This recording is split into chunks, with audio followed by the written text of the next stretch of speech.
Yu-Gi-Oh! Is one of the most difficult trading card games to get into. Since September of 2019, I've been spending £30 a week on sealed products trying to create my own competitive Dragon deck from scratch. No trading and no buying individual cards. So far we've spent over £1,000 on packs and achieved a second place regional top, securing an invite to the next European Championship. The ultimate goal is to top one of Yu-Gi-Oh's largest, most competitive events, and this is my journey. You're watching Yu-Gi-Oh! From scratch.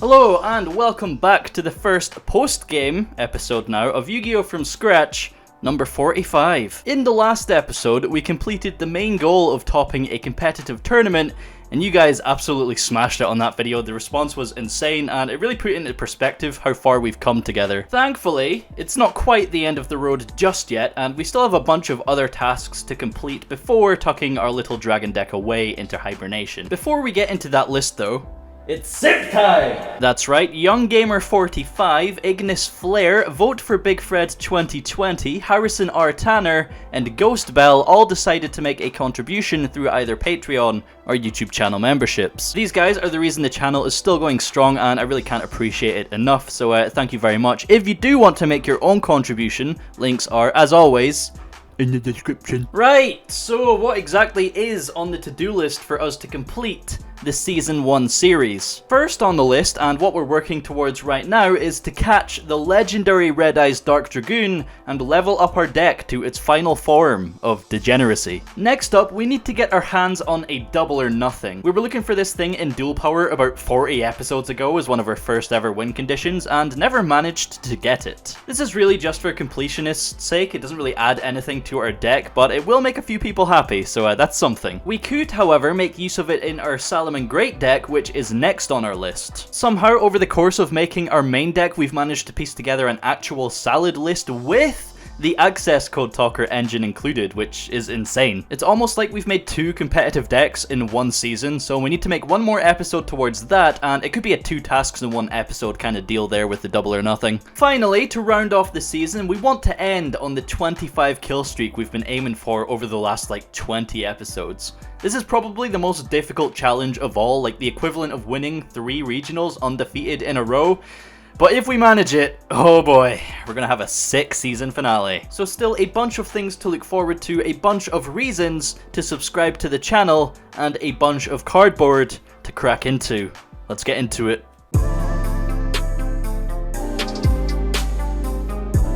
Well. Today is the last day or episode or week that we have to prepare for the legendary Red Eyes Dark Dragoon, and thankfully we have timed it perfectly because this is the last thing we need to open for the Dragoon build until the tins, which come out next week. The set list for the tins is sick, by the way. There's so many good cards. It's literally a Dragon Link player starter pack. So many good cards. So our third box of Ancient Egypt, getting Joy, Yugi, and Kaiba. £20, £10, £1.50. Let's crack in. Obviously, still looking for the Chaos Emperor Dragon of Armageddon. We're not going to get it because it's hard to pull, and you know, we're just not lucky. Kappa Scale, Copy Bocal. Like, how many appliances are in this pack, man? Dryer Drake, number 3, the Seahorse, and yep, we got the Penguin. The penguin that's kind of, it looks trapped, to be honest. Like, there's no move in your wings if they're stuck like that. So yeah, just a scarecrow, I guess. Alright, well, I can't really get a whole lot of time out of this third box because we've already opened 2 of them before. We know exactly what's inside it and what we are looking for.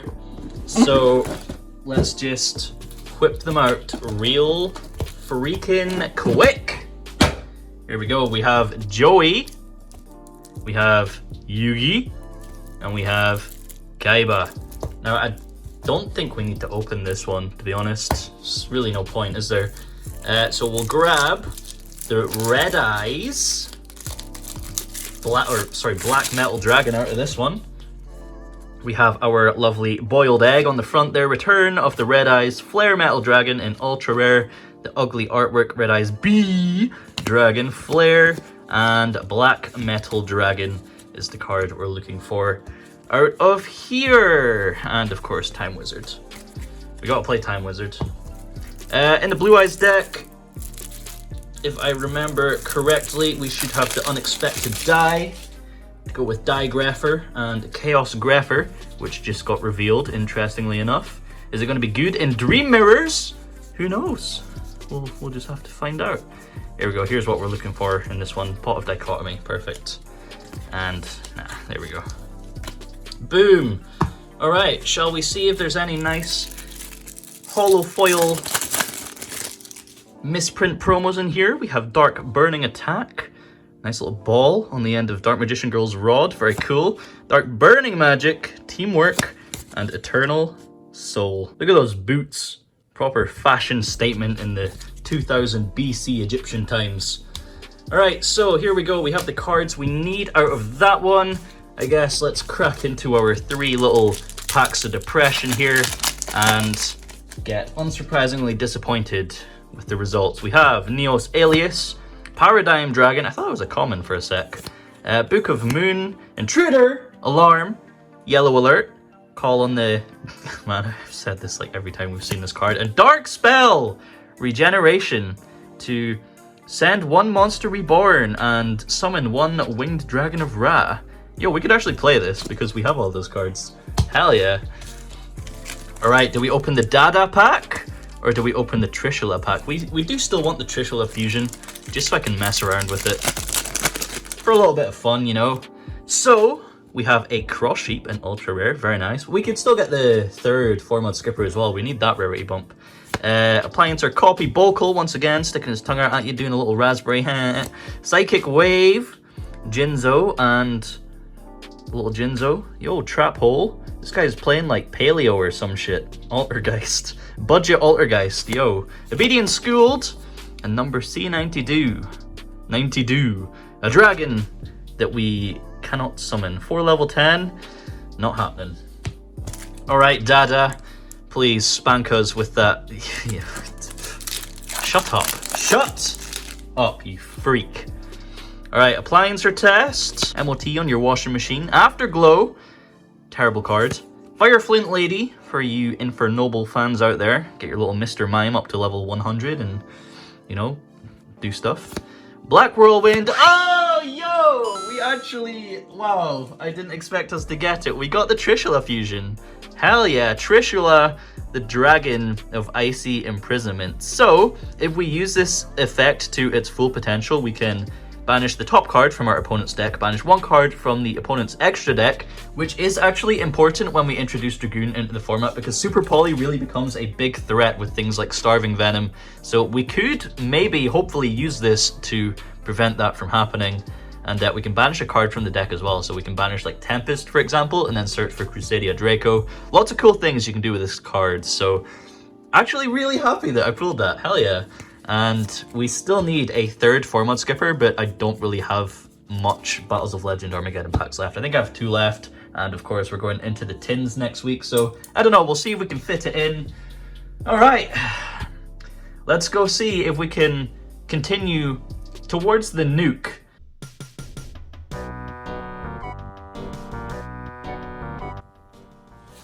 So before we get into the games here, there is a slight change that I would like to make to the deck. I feel like now that the format has kind of cemented itself post Rise of the Duelist and people have sort of realized that Numeron isn't so good and that Dogmatica Invoked is pretty good, Lancea seems like a very good shout. It is of course a light for Chaos Space, it stops Eldritch banishing for a turn, it stops Dragon Link banishing through like Levianeer and Wyverburster, it stops the Block Dragon and Adamanticators, and most of the time it's going to stop Invocation and Maximus as well. So I'm going to put Ghost Ogre into the side deck rather than the main, because I think we will still see Numeron, and Ghost Ogre is probably still the best counter against the field spell. Now, to make the room for it, we have to take out either Gamma or Impermanence from the side deck, and they both do different things, but they both counter Utopic Zexal at the same time. I did decide to take out the Impermanence because Gamma synergizes more with Chaos Space. However, we're probably just going to lose to like Vanity's Fiend and Inspector Bordenau, so we might swap it back. We'll see. We'll see how today goes. So another 5 matches coming your way today. Let's sleeve these bad boys up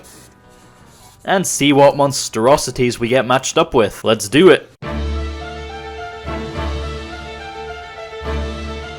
So when I say let's see what monstrosities we get matched up with, we're definitely gonna get matched up with some real interesting stuff, because we're throwing this episode back over to the YouTube channel members and the patrons. Taking first slot here, we're up against Neo, who wins the rock, paper, scissors and sets one pass. Easy get.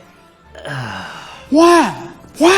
If he's playing Mindburn, then we just straight up don't have an out in the main deck for this, but I do want to wait and see what his win condition is. Passing it back and forth a couple of times, he eventually discards 2 Kaijus thanks to the hand size limit, and I do eventually make a Borrelsword, just so we're ready for when the Mystic Mine leaves the field. In hindsight, this was probably a pretty poor choice after seeing the 2 Kaijus going to the graveyard, because obviously our Borrelsword is just going to get Kaiju'd, but this gives him the confidence to get rid of the Mystic Mine, leading into some Halki Fibrax combos through Jet Synchron. However, your hole comes in clutch. Once again, no Jet Synchron for you, buddy. From there, he summons Jizukiru, beating over the Dogoran and passing turn, so it should be relatively easy to just take the game from here, especially with these cards in our hand. After searching for another Kaiju, he passes turn there, and we pick up an Arboria for turn, which is very nice. And the thing with Kaijus is that you can use counters from either side of the field. So my plan was to revive Dogoran and use the field spell counters to wipe his board. However, Jizukiru has an effect where if you activate a card that targets exactly one monster, you can negate it, and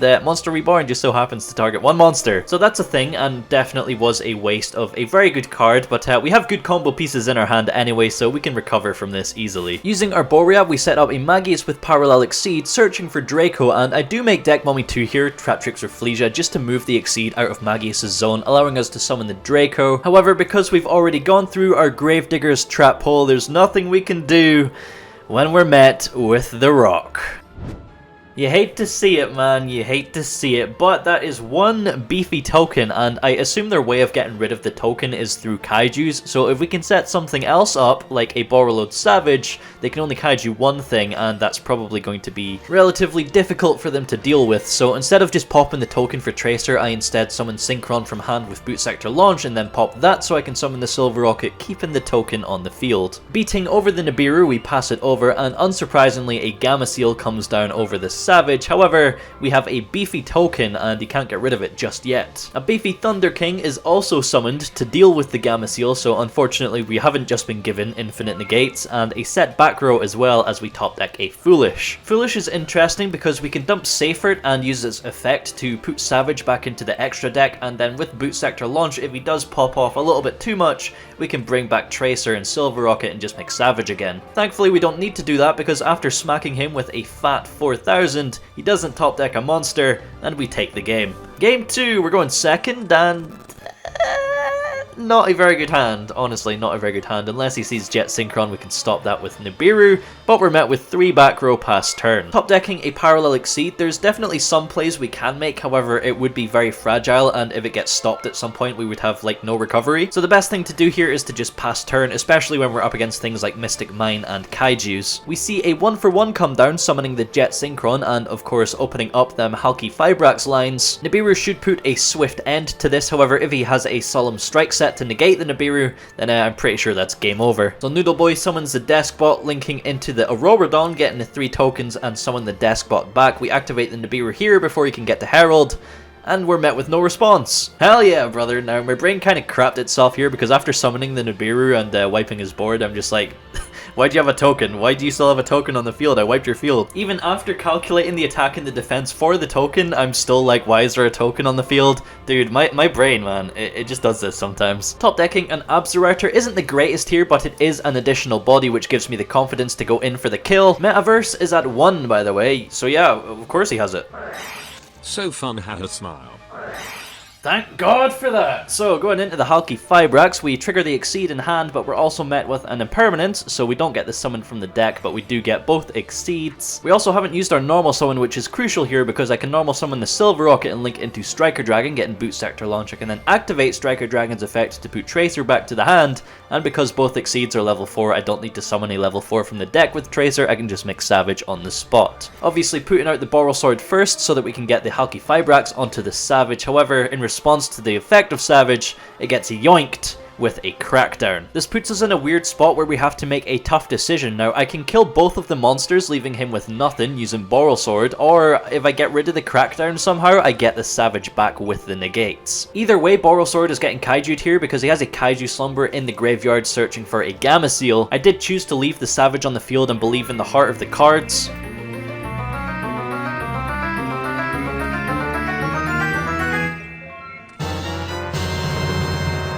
Yoink.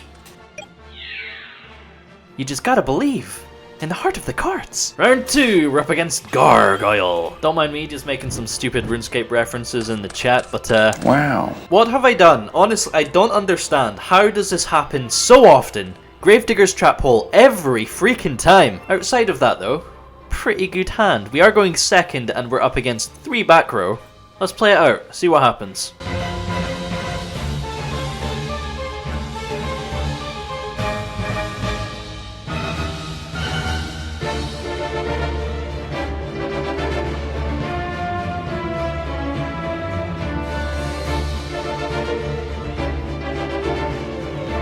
Yeah, nothing happened. We won. I have no idea what they were, but I'll take it. Game 2, going second. This hand kind of sucks in a blind matchup, honestly. Turns out we're up against pure Mech Knights, starting with a Girsu. This sets up their columns with 2 tokens, one getting linked into a Linkuriboh and the second being on my field. From there, a Purple Nightfall is special summoned and its effect is activated, which banishes a Mech Knight to search for a Mech Knight. So we chain Lancea to that, and wow, Lancea's already putting in work. From there, he goes into the Morning Star, activating its effect to get the World Armor from hand into the graveyard, searching for a monstrosity, but the main point was to get the armor in the graveyard so that you can link into Lib and get to Succession. Succession revives the World Armor, which on summon searches for any World Legacy card, aka Memory, which can summon a Mech Knight from the deck, link into a second Morning Star, into an Avramax, 2 back row, and pass turn.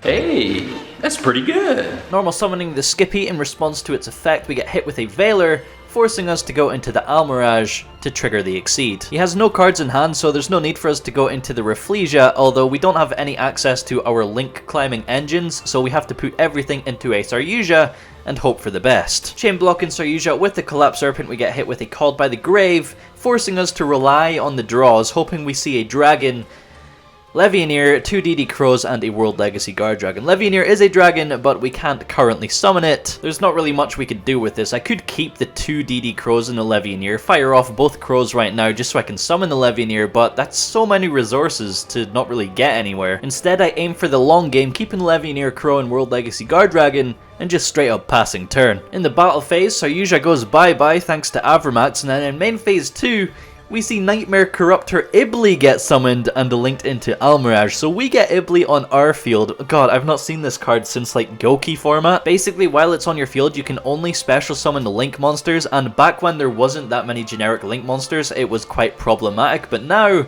it's just free Link fodder. Like top decking a Ghost Ogre gets me to a really easy Halki Fibrax with the Ibli, and because I know his last back row is a monstrosity, there's nothing stopping me from popping off.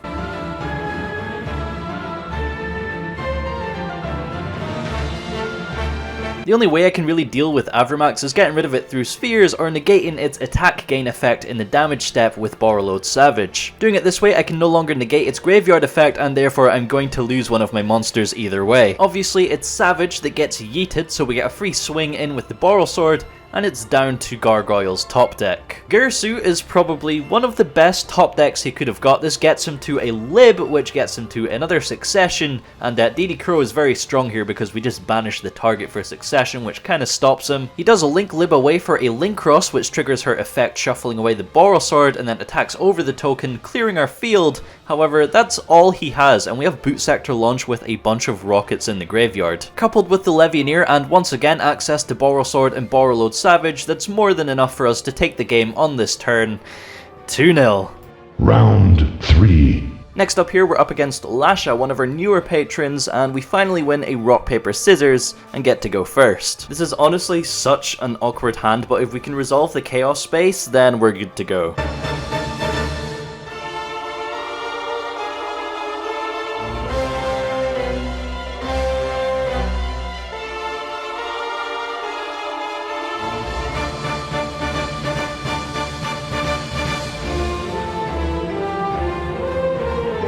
We do get hit with a Veiler on the Noodle Boy, but that's honestly no big deal. We still have the quick launch for Synchron anyway, and Collapserpent is going to get us to the LP Pisty combo. After summoning the Collapserpent, I decide to go for the Chaos Space draw and instantly regret it because we draw the Rokket Synchron that we were going to summon off of the quick launch. So just a friendly reminder that sequencing matters. However, thankfully we haven't used our normal summon, so we can just normal summon the Synchron anyway and still get to the LP Pisty. From there, being met with zero further interruptions, we're able to pop off, rip a card with Levianeer, and get to our classic board of Spheres, Harbinger, and Savage. With a DD Crow in hand, that's 4 interruptions against 4 cards, which should just be game. Lancea doesn't even bother giving away any information, and scoops them up. Game 2! Oh boy, I have no idea what we're up against, but this is a very good hand. Trickstar Candina gets normal summoned, and this is probably a little bit preemptive, but I decide to just throw down the Gamma here, which apparently ends his turn. Now, another reason why I got rid of Impermanence instead of Gamma when making room for Lancea is because these two cards have a very strong interaction. During the end phase, the monsters summoned by Gamma's effect typically get banished, but if you throw down a Lancea, you can no longer banish monsters until the end of the turn. So even though Lancea is doing nothing to interrupt our opponent here, by activating it, we prevent Gamma and Driver from being banished and keep them on our field, which is literally a free Halki Fibrax or a free Borreload Savage Dragon or any Synchro 8. Man, it's so strong. Passing his turn on an empty board, we draw into an Arboria, which is literally just the cherry on top. Honestly, full combo in hand. We don't get hit by any interruption, so there's no point extending into a full board. I just make the Borrel Sword and the Borreload Savage, and take the match, having only seen 2 whole cards from our opponent's deck. Wait, no, we got Drolled, so that's 3 cards we saw, but it changes nothing. Now on a 10 kill streak going into round 4, if we win the next 2 rounds, we've matched our personal best in terms of kill streak. We lose the rock, paper, scissors against Andrew, and he starts with an Extravagance, so that's always scary. Drawing 2 cards, he follows up with a Pot of Duality, revealing a Solemn Judgment, a Mirror Force, and a Sales Pitch. He said this deck would be fun. Instead, we're feeling the wrath of Robbie Cole. Set 5, pass. How very, very interesting. There's really no point even trying to combo through this because we're just going to get smacked with Judgment and Strike and all kinds of back row. My plan here is to just normal summon Arboria and smack him for 800 every turn. But he won't even allow that because he just instantly flips Compulse. Arboria comes back to the hand. Passing turn, I fire off a Lancea in the draw phase just in case he has like another Extravagance or Desires or something. God damn it, Andrew, you goddamn monkey. We're going to build a wall. Build a wall. Wall.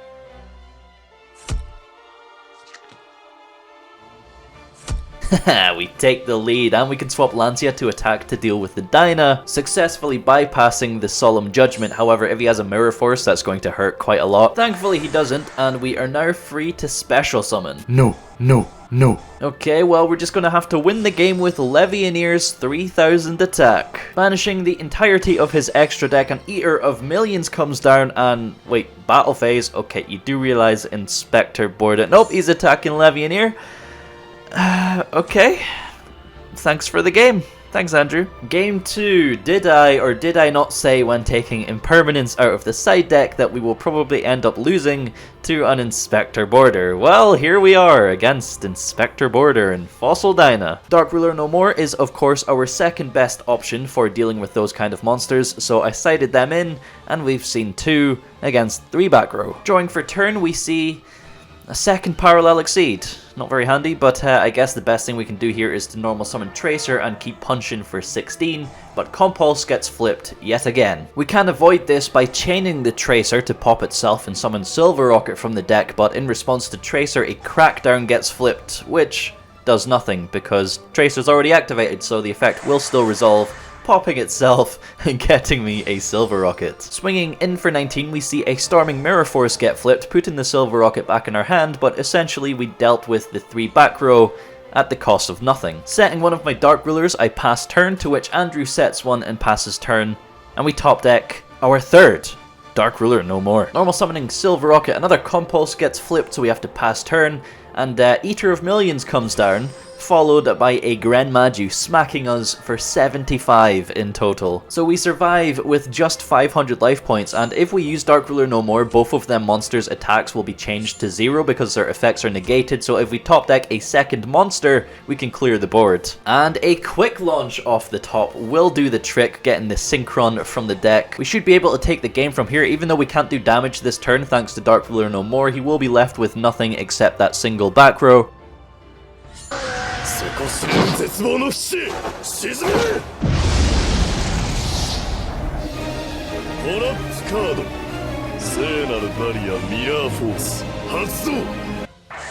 Shit. Game 3. Wow. We're finally getting to go first. Easy combo, easy game. Alright, for round 5, the final round, I took a risk and agreed to the worst thing you could possibly agree to. No, not a Mindburn mirror match. Playing on Nexus. We're going first against Ghost Bell, a very new patron, and we have a pretty damn broken hand here, if you can see it. It's so goddamn small. Nothing against Nexus itself, it makes the game a lot more accessible for people that can't otherwise play on EDO Pro or Dueling Book, but it does have its flaws, and I'm definitely not used to them, as you'll see. In response to Chaos Space, it's asking if I want to activate a card. Now, I assume this means do I want to chain the Quick Launch in hand, which I don't want to do, so I hit no. Searching for Wyverburster, I can then trigger the Absorouter, getting a search for Rokket Tracer. Alright, so far so good, so I special the Wyverburster and then normal summon the Tracer, setting up for a Halki Fibrax play, but first, I want to link Wyverburster into Striker Dragon. This will trigger both Wyverburster and Striker Dragon, but it's asking me if I want to activate a card. 2 effects can be chained. I assume the 2 cards it's asking about are Tracer and Quick Launch because they're both chainable quick effects, so I hit no. Great, so I didn't get Striker Dragon or Wyverburster. Okay, well, we can still go for the Halki Fibrax, I guess. This gets us a Synchron from the deck, and then we can revive Tracer with World Legacy Guardragon to set up an LP Pisty play. Activating World Legacy Guardragon. Add to hand. Okay, no, I want to special summon Tracer. Activate a card. Do you want to chain Quick Launch? No, I want to special summon Tracer. Okay, well, we're moving LP now. Guess we're just not getting Tracer. Thank you, Nexus. Very cool. Despite all of this, we do get to a Spheres with a Buster Lock on a Hope Harbinger. This apparently is enough because we're up against a non-FTK variant of Chronomalies. Yes, Ghostbell wanted to put Chronomaly on the map, and all she can do is build a wall. So if you are into DIY and construction and you do enjoy playing with bricks and building walls, then Chronomaly might be the deck for you.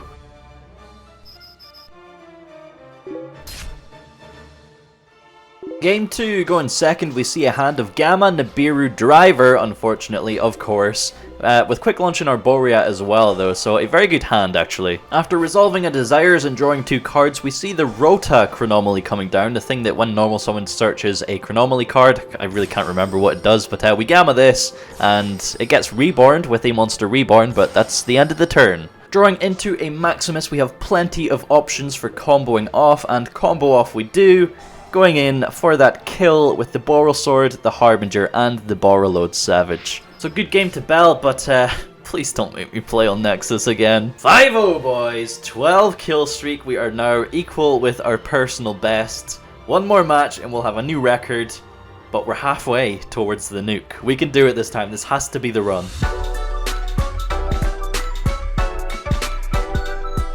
Oh man, I'm nervous because this next episode is going to be a big one. We either get Dragoon and have a chance at furthering our kill streak towards the nuke, getting a new record, or we don't get Dragoon and everyone else has Dragoon and we just get wrecked because we don't have Starving Venom, so we can't use Super Poly. Actually, thinking about it, we can just use Mud Dragon, which we would have got out of Toon Chaos because you can fuse the Verti Anaconda and the Dragoon. Oh man, hell yeah. The only other generic tech we do have access to, I think, is Gamma Seal from Dual Devastator, so we probably have to slide that into the side deck. This format is going to be a huge mess, man, and it can go either way for us, so stay tuned. Anyway, thank you so much for watching. As always, if you would consider hitting the like button and subscribing to the channel if you haven't already, I would really appreciate it. Next video should be a case opening of the 2020 Megatins coming out on Thursday, and then episode 46 should be on the Sunday, hopefully. So until then, have a good evening.